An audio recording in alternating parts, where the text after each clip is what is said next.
Señor Secretario General de la Federación de Trabajadores de Construcción Civil del Perú, don Luis Villanueva Carvajal, ingeniero Luis Isasi, presidente de la Comisión Negociadora por parte de la Cámara Peruana de la Construcción, señores integrantes de la Comisión Negociadora de CAPECO, señores miembros de la Federación de Trabajadores de Construcción Civil, amigos de la Federación de Construcción Civil, bienvenidos hoy día a esta ceremonia de firma del acuerdo que hemos logrado.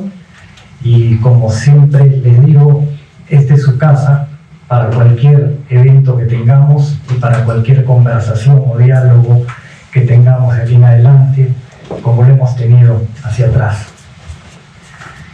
Nuestro país, este país al que queremos, este país con enormes dificultades, nació a la vida en medio de grandes conflictos. Este país tuvo durante sus 20 primeros años en los albores de la República más de 15 jefes de Estado. Hasta el año 1841, en que llegó el señor Ramón Castilla al poder, habían sucedido 15 jefes de Estado que no le dieron ninguna estabilidad al país. Luego el señor Castilla gobernó de 1845 a 1851, luego el señor Echenique hasta 1855. En 1855 retomó el poder Ramón Castilla hasta 1862. Fueron los años que menos inestabilidad tuvimos. Continuando esa historia, siguieron los golpes de Estado, las revoluciones, las guerras civiles. Y por circunstancias de arrebatarse el poder para a la vez arrebatarse los medios de producción.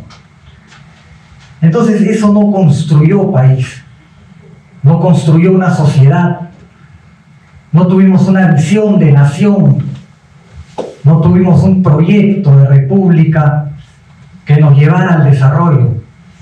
Y los resultados ahí estuvieron. Nuestro país fue desmembrado en su territorio por una guerra la cual no supimos afrontar. Y sobre todo, no pudimos desarrollarnos como país, no pudimos hacer crecer la economía, no pudimos ser un país del primer mundo o aspirar a ser un país del primer mundo. Hemos aprendido de esa historia, pareciera que no mucho, porque todos vemos cómo nos hemos sumido en una crisis política desde el año 2016 que no termina y que en vez de mejorar se agudiza, porque todos vemos cómo los políticos no dialogan, no conversan, no se ponen de acuerdo, no trazan un camino, una ruta para salir de esas dificultades. Por el contrario, las profundizan. Entonces yo creo, amigos de la construcción, amigos de la Cámara, que estamos marcando un ejemplo con esto. Estamos diciéndole a mucha gente allá afuera, sí se puede hacer esto. Porque como bien decía el ingeniero Guido Valdivia, efectivamente, conversar entre los que piensan igual es bien sencillo, llegar a acuerdos entre los que tienen la misma filosofía es bastante fácil. Pero ponerse de acuerdo cuando hay posiciones antagónicas es muy difícil.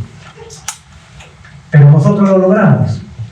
Y vaya que ha sido difícil esta negociación, ingeniero Isasi, ¿no es cierto? O miembros de la comisión. ¿Por qué? Porque ha habido una inflación alta en los últimos meses. ¿Por qué? Porque han habido condiciones complicadas. ¿Y por qué? Porque el país pasa por momentos difíciles también. Y porque la construcción en particular atraviesa quizás por su peor momento en los últimos 20 años. Subidas de precios de materiales, subidas de tasas de interés en los créditos hipotecarios altísimas, subidas de tasas de interés también para emprender nuevos proyectos a los desarrolladores inmobiliarios o a los constructores, pérdida del poder adquisitivo de la gente en general y que no puede ya acceder a los créditos o acceder a comprar una vivienda, inestabilidad política, falta de visión a futuro, poca confianza de los inversionistas y de los empresarios, fondos de inversión que no están hoy día apostando por nada, que están muy retirados del mercado y no hay cómo levantar capitales. En medio de esa situación nos hemos sabido poner de acuerdo. Es decir que con tanta dificultad hemos demostrado que el diálogo llega a buen puerto. No sé por qué en otras instancias no lo pueden ver así. Yo sé que nos van a criticar algunos amigos socios de la Cámara, algunos amigos constructores, nos dirán, se ha negociado muy alto, eso nos va a afectar. Pero no importa. No importa porque no podemos romper 20 años de un ejemplo que venimos dando. No importa porque nosotros queremos marcar el camino de lo que se debe hacer y somos conscientes de que hay que construir país, hay que edificar república, hay que cimentar los sueños de los que vienen atrás, de nuestros hijos, de nuestros nietos, para que tengan un país mejor.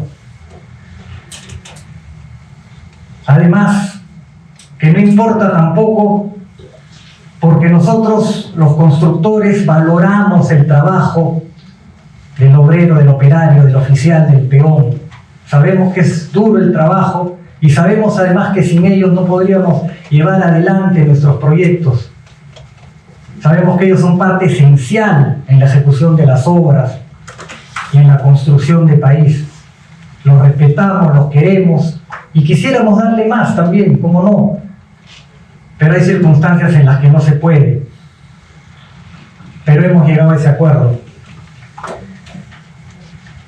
Los acompañamos en su lucha, los acompañamos en sus marchas, los acompañamos cuando estamos preocupados por la violencia en obra que se ha llevado a varios amigos sindicalistas, por esas mafias que trafican o pretenden traficar con los puestos de trabajo, por esas mafias que pretenden extorsionar a los constructores y que también tenemos el compromiso de erradicar juntos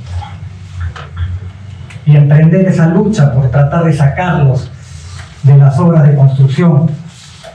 Los acompañamos en el compromiso por la educación.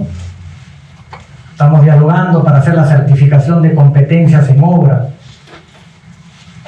Y por último nos juntamos hasta tener emprendimiento juntos. Qué cosa más maravillosa que esa.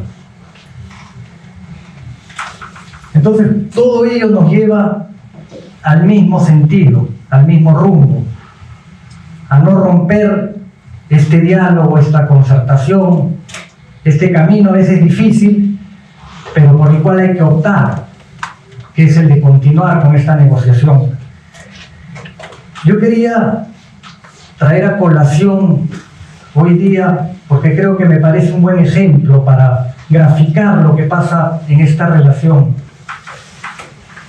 El gran escritor argentino Jorge Luis Borges tiene un hermoso cuento que se llama El jardín de los senderos que se bifurcan.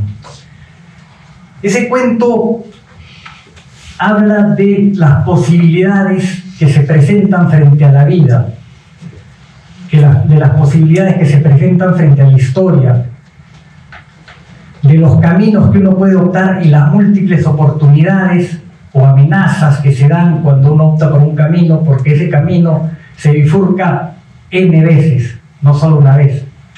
Y los mundos paralelos, los universos paralelos que habla él. Él pues es el escritor, el cuentista famoso por las ruinas circulares, los espejos múltiples, las bibliotecas interminables, los universos paralelos. Y en ese contexto marca en ese cuento esta suerte de caminos por los que uno transcurre, que si siguen los caminos y se siguen bifurcando pueden llevar a diferentes resultados. Y en estos resultados se nota cómo la historia se va tejiendo, se va armando la red. Y nosotros nos podemos preguntar, volviendo un poco a nuestro pasado y a nuestros primeros años de república, ¿qué hubiese pasado si hubiéramos tomado otro camino?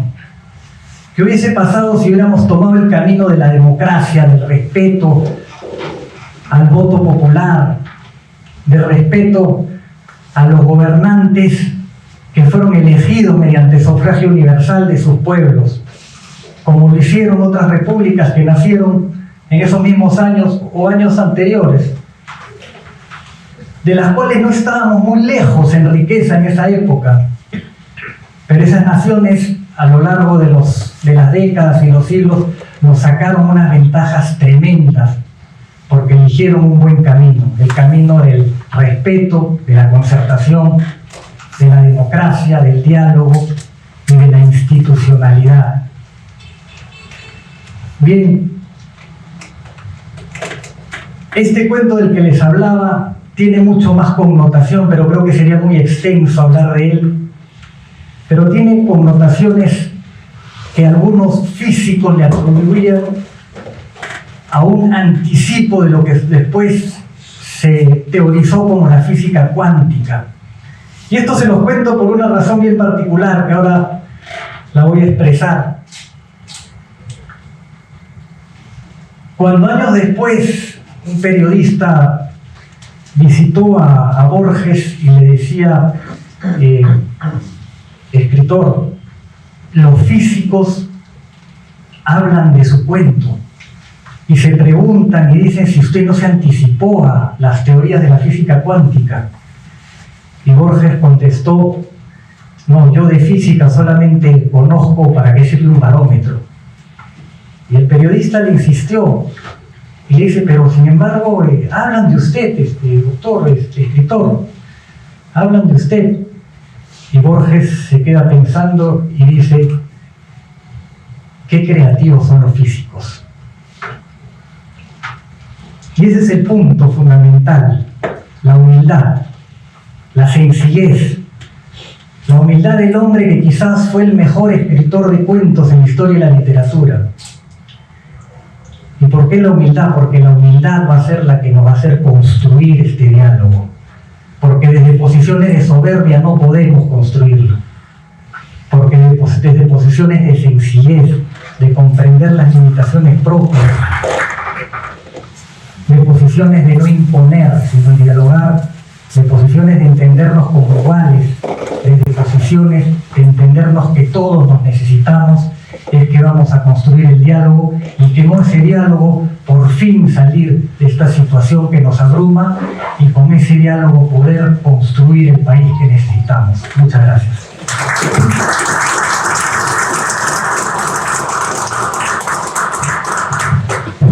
Muchas gracias, ingeniero Zapata.